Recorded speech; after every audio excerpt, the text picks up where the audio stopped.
조선야담 이야기 시작합니다. 옛날 옛적 한양에 약방이 하나 있었습니다. 이 약방은 한양에서 제일 큰 약방으로 늘 손님으로 문전성시였습니다. 하루는 해진 옷에 집신을 신은 한 노인이 아침부터 느닷없이 약방에 들어와 앉았습니다. 차림새를 보니 시골에서 올라온 사람인 듯한데 가세 도포를 쓴 모습이 양발은 같았지요. 그런데 노인은 한 구석에 자리를 잡고 앉더니 점심때까지 말 한마디 없었습니다. 그렇다고 또 가려는 기색도 보이지 않았죠. 처음부터 이상하게 여긴 주인이 약방 손님이 뜸한 틈에 물었습니다. 아까부터 여쭙는다는 게 여긴 무슨 일로 오셨소이까?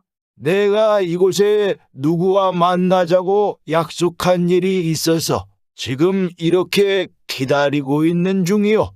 귀댁 전방에서 이렇게 자리만 차지하고 있으니 미안하오. 무슨 미안할 것까지야 있겠소이까? 그래도 점심때가 되었으니 약방 주인은 노인을 두고 혼자 밥을 먹을 수가 없어 점심을 함께 먹자고 청했지요. 그러나 노인은 거절하고 문 밖으로 나가더니 저자에서 밥을 한 그릇 사 먹고는 다시 왔습니다. 노인은 아까처럼 그 자리에 또 눌어붙은 듯 앉아 있다가 약방문을 닫을 때가 되어서야 일어났지요. 다음 날 아침 주인이 약방문을 열자 어제 그 노인이 또 찾아왔습니다. 역시나 오늘도 누군가를 기다리는지 약방 한켠에 자리하고 앉아서는 아무 말도 없었습니다. 그렇게 며칠이 지났으나 기다린다는 사람은 끝내 오지 않았지요. 그러던 어느 날 해가 니웃니웃 저물어가 약방문을 닫으려 할 때였지요. 웬 사내가 약방문으로 뛰쳐들어오더니 약을 달라 사정을 하는 게 아니겠습니까? 제 처가 막 아이를 낳게 되었는데 갑자기 넘어져 정신을 차리지 못하고 있소. 좋은 약을 지어주셔서 딱한 사정을 좀 풀어주시구려. 그러자 약방 주인이 성을 내며 대답했습니다. 이런 무식한 사람을 보겠나? 여기가 약을 파는 곳이지 의원인가?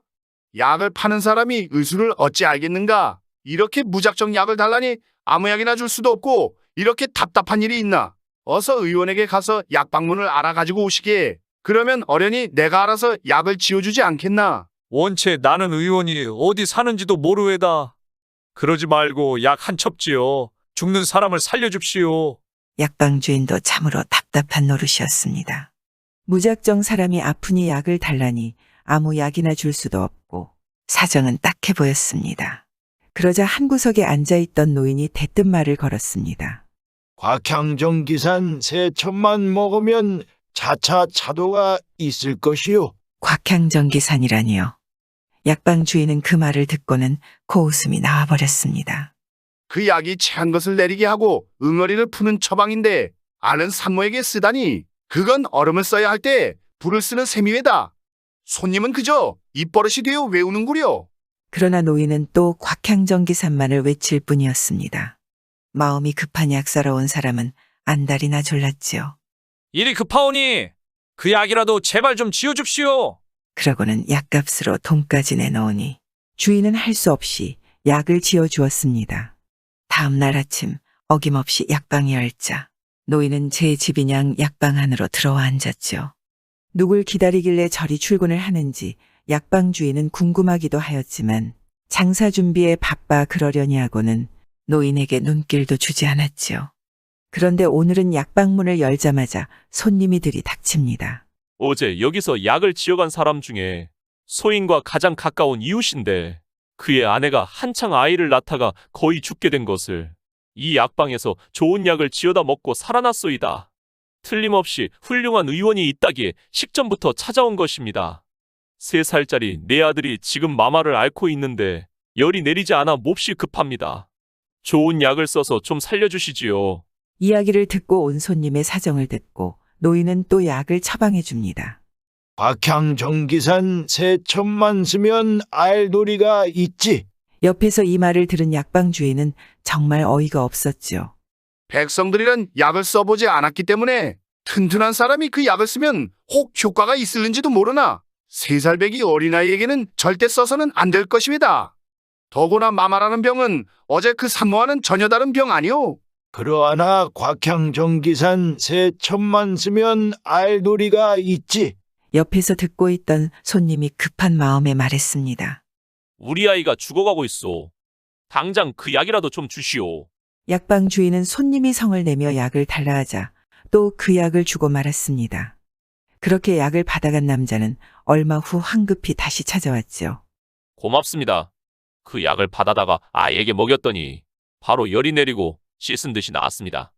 이 일이 있은 뒤 소문은 꼬리에 꼬리를 물고 문 안에 퍼져 약방 앞은 문전성시입니다. 노인은 누구에게나 다 곽향정기산 처방을 주었는데 이게 웬일인지 낫지 않는 병이 없었습니다. 그래 한양의 아픈 사람은 모두 곽향정기산 처방을 받고 나았지요. 그런데 몇 달이 지나도록 노인은 약방에서 떠난 적이 없고 누구인지는 모르겠으나 기다린다는 사람도 끝내 나타나지 않았습니다. 하루는 정승의 아들 하나가 건장한 말을 타고 약방문으로 들어섰죠. 약방 주인은 마루에서 내려와 그를 맞아들였습니다. 온 집안이 앞뒤로 뛰어다니며 쓸고 닦으며 정승의 아들을 접대하느라 호들갑을 떨었지만 노인만은 한쪽에 앉아서는 까딱도 하지 않았습니다. 정승의 아들이 약방 주인에게 말했죠. 부친이 아프셔서 놓은 지 이미 몇 달이 지나 온갖 약을 다 썼지만 효험은 없고 원기만 점점 쇠약해지시네 그려. 어제 어이에게 들려 물어보니 보약을 쓰라고 하는데 어이께서 하시는 말씀이 약효가 다 빠진 묵은 약재를 써서는 소용이 없으니 꼭 직접 약방에 가서 새로 캔 약재를 특별히 골라 처방대로 잘 지어 먹으면 효과가 있을 것이라 하기에 내가 이렇게 직접 왔네. 정승집 아들의 말을 들은 약방 주인은 품질이 좋은 약재들을 골라 처방대로 약을 짓는 데 바빴습니다. 그런데 정승집 아들이 아까부터 가만히 보니 약방 한쪽에 꾀죄죄한 노인이 앉아 있는데 영 눈에 거슬렸나 봅니다. 그래 약방 주인에게 낮은 목소리로 물었습니다. 저기 앉아있는 꾀죄죄한 노인은 뭐하는 사람인가? 그 말에 약방 주인은 요즘 약방에서 일어난 이상한 일들을 다 이야기했죠. 그러자 정승집 아들은 노인 앞으로 다가가서는 부친의 증세를 자세히 설명하고 좋은 약 처방을 내줄 것을 청하였습니다. 이번엔 어떤 처방이 내려졌을까요? 노인은 얼굴색 하나 변하지 않고 말했습니다. 곽향정기산이 제일 좋은 줄로 아오이다. 혹시나 했더니 역시나였던가요? 정승의 아들은 미친 사람을 본 것 마냥 씩 웃으며 물러나서는 약방 주인이 지어준 약을 가지고 그냥 돌아왔습니다. 집에 돌아온 정승의 아들은 종들에게 즉각 약을 다리게 하고는 부친에게 가서 문안을 드렸죠. 그리고 한참을 이야기하다 약방에서 본 노인에 관한 이야기가 나왔습니다. 그랬더니 가만히 아들의 이야기를 듣고 있던 정승이 말했습니다. 사람들이 그 노인의 처방을 받고 병을 나았다니 그 약을 나 또한 먹어보고 싶구나. 어차피 곽향정기산이라 하면 배가 아프고 소화가 안 될 때 먹는 가벼운 약이 아니더냐. 사실 재상이 듣기엔 노인이 보통의 사람이 아닌 듯했죠. 허나 오랫동안 앓던 아버님께 어떻게 기를 흩어지게 하는 약을 드리겠습니까? 어이도 그러한 처방을 내린 적이 없는데 약방 노인의 말을 듣고 차마 그렇게 하여서는 아니 될 일입니다. 곽향정기산을 놓고 아들은 물론 문객과 종들까지도 모두가 그 약을 써서는 안 된다고 펄쩍 뛰었지요. 정승은 그저 잠자코 있었습니다. 그리고 얼마가 지나고 하인이 약을 다려 들어오자 정승이 말했죠. 먹은 것이 내려가지 않았으니 아직은 침방에 가져다 두어라. 밤이 되자 재상은 아들이 지어온 약을 남모르게 쏟아버렸습니다. 그리곤 아들 몰래 하인을 불러 약방에 가서 곽향정기산 세 첩을 지어오게 했습니다.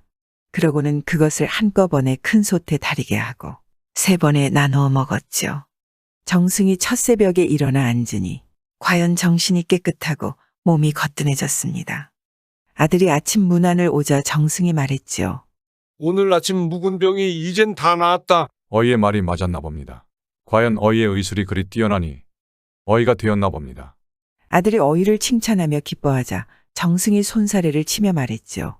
아니다. 내가 말한 약방의 그 훈장이 어디 사람인지는 모르나 참으로 신령한 의원이로다. 정승은 이어 약을 쏟아버리고 곽향정기산을 다려 먹은 일을 말하고 나서 아들에게 일렀지요. 몇 달 동안 앓던 병이 하루아침에 얼음 풀리듯 하였으니 그 은혜가 크구나. 내가 아무쪼록 가서 그를 맞아 오는 게 좋겠다. 아들은 부친의 명을 받고 약방으로 찾아갔습니다. 자신이 비웃던 노인에게 고맙다고 인사하면서 같이 집으로 가줄 것을 청하였습니다.